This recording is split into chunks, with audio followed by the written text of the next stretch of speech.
Hello friends, मैं सौरभ चौधरी आ गया हूँ फिर से एक नई वीडियो के साथ, जिसमें मैं आपको अदिश एवं सदिश चैप्टर के 100 क्वेश्चन कराने जा रहा हूँ और जिसके 36 क्वेश्चन पिछली वीडियो में हो चुके हैं।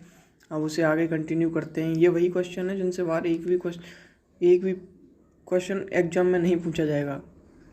देखिए, क्वेश्चन नंबर 37 पढ़ते हैं। दो बल F1 तथा F2 एक ही बिंदु पर कार्यरत हैं। F1 तथा F2 के बीच का कोण ज्ञात कीजिए। F1 तथा F2 दोनों क्या हैं? एक सदिश राशि हैं। F1 तथा F2 दोनों सदिश राशि हैं, तो इसके लिए फॉर्मूला याद होना चाहिए। cos theta is equal to F1 vector dot F2 vector upon mod of F1 mod of F2। तो देखिए, यहाँ पे इसका सॉल्यूशन दिया हुआ है cos थीटा। अब इनका आपस में गुणा कर देंगे, नीचे इनका मॉड निकाल लेंगे और भाग दे देंगे, तो यहाँ से एक आंसर आ जाएगा theta is equal to 45 degree. Next question, दिए गए दो सदस्यों के परिणामी के अधिकतम तथा न्यूनतम परिमाण क्रम से 17 तथा 7 हैं। यदि दोनों सदस्य परस्पर लंबवत हों, यानी कि उनके बीच में 90 डिग्री हो, तब इनका परिणामी का परिमाण होगा। मैंने आपको बताया था कि मैक्सिमम मान क्या होता है। R maximum is equal to होता है ए प्लस बी, यानी कि 17 उन्होंने दिया हुआ है। Theta is equal to 0 degree पे होता है ये।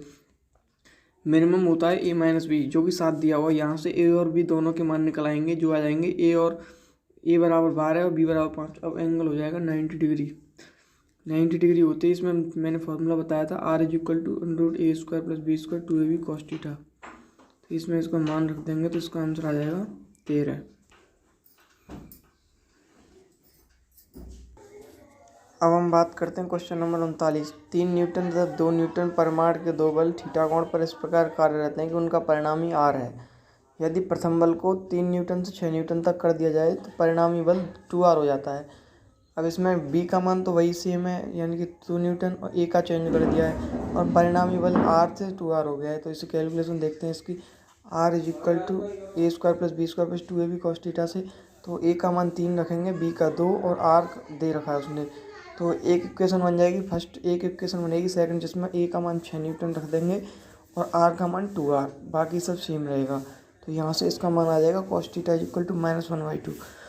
-1/2 कब होता है? जब theta is equal to 120 degree हो। नेक्स्ट क्वेश्चन, दो एक समान बल किसी बिंदु पर परस्पर 120 डिग्री के कोण पर लगाए जाते हैं, तो उनके परिणामी बल का परिमाण है।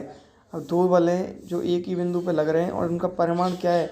ये अगर आप 120 डिग्री थीटा दे रखा उसने, समान है, यानी कि ए इज इक्वल टू बी, तो उनका परिणामी बल का मान पूछ रहा है। तो देखिए, A is equal to B is equal to P मान लिया सेम, और आर तो और थीटा इज इक्वल टू 120 रखते हैं, तो यहाँ से R is equal to P आएगा। यहाँ से R is equal to P, यानी कि option number C is correct answer. Question number 41, A vector cross B vector is equal to -बी वेक्टर क्रॉस ए वेक्टर हो तो ए वेक्टर व B vector के बीच का कोण होगा।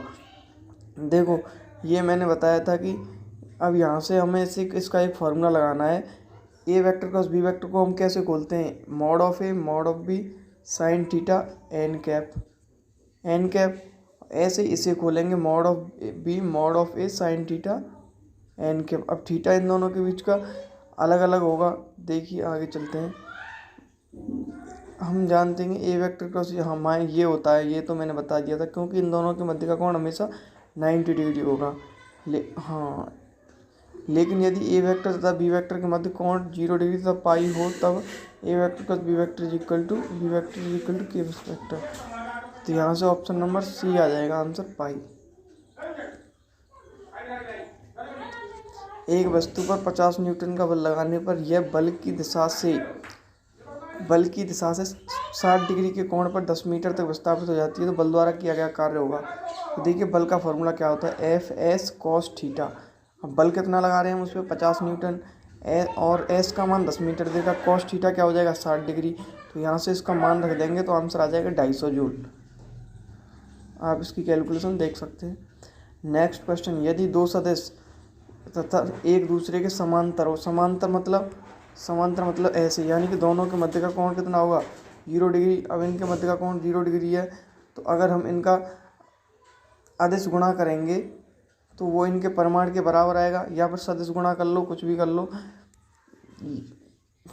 देखो, सदिश गुणा करेंगे इसका, एक सेकंड यहाँ किसकी कैलकुलेशन देख लेते हैं।